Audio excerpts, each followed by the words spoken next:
Bonjour et bienvenue dans cette mini vidéo teintée développement et consacrée à Adminer. Tous les développeurs ont été confrontés un jour à un outil de gestion de leur base de données. Si tout le monde connaît PHP-MyAdmin pour les bases MySQL ou MariaDB, ou encore Microsoft SQL Management Studio pour les bases MS SQL, ils ont tous en commun d'être lourds à installer et très spécifiques.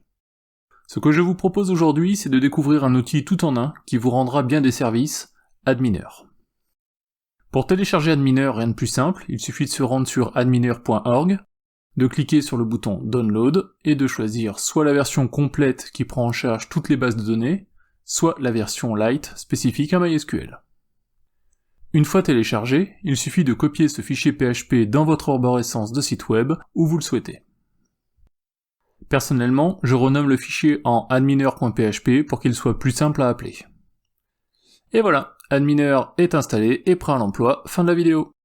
Non, allons un peu plus loin.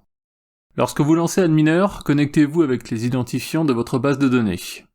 On arrive alors sur l'interface de gestion de votre base de données qui ressemble fortement à PHP-MyAdmin, mais que je trouve personnellement un peu tristouille. Pour customiser cette page, il est possible de télécharger un skin sur le site d'Adminer. Pour cela, il suffit de cliquer sur le lien skin en page d'accueil du site. Vous pourrez ensuite avoir un aperçu du skin en cliquant sur l'image. Il y en a vraiment pour tous les goûts.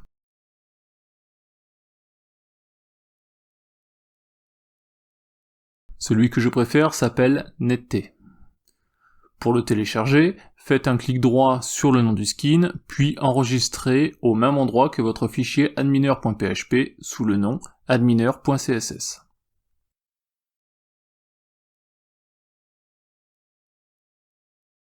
Après un petit refresh de l'écran, Adminer sera bien plus sympa. Faisons maintenant un petit tour d'horizon et commençons par créer une base client. Créons ensuite une table prospect composée d'un ID avec l'attribut AutoIncrement.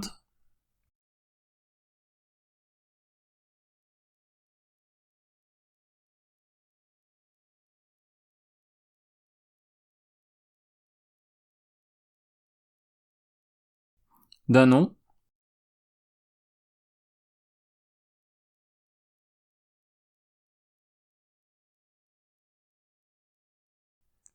Et d'un prénom. On peut modifier la table en cliquant sur le lien éponyme. Rajoutons par exemple un champ date de naissance en cliquant simplement sur le signe plus à droite.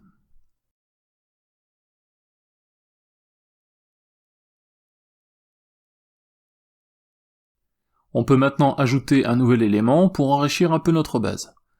Cet exemple est donné totalement au hasard et toute ressemblance avec une personne réelle ne serait que fortuite.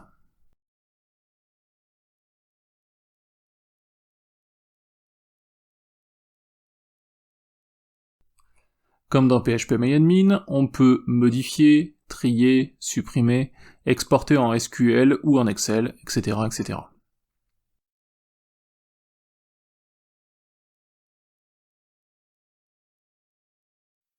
Voilà, c'est tout pour cette courte vidéo dont le but est de partager cet outil que j'utilise beaucoup pour me dépanner. Si vous souhaitez d'autres vidéos sur ce format ou sur des outils comme celui-là, n'hésitez pas à me le dire dans les commentaires. En attendant, n'oubliez pas le pouce vers le haut et le lien pour s'abonner si ce n'est déjà fait.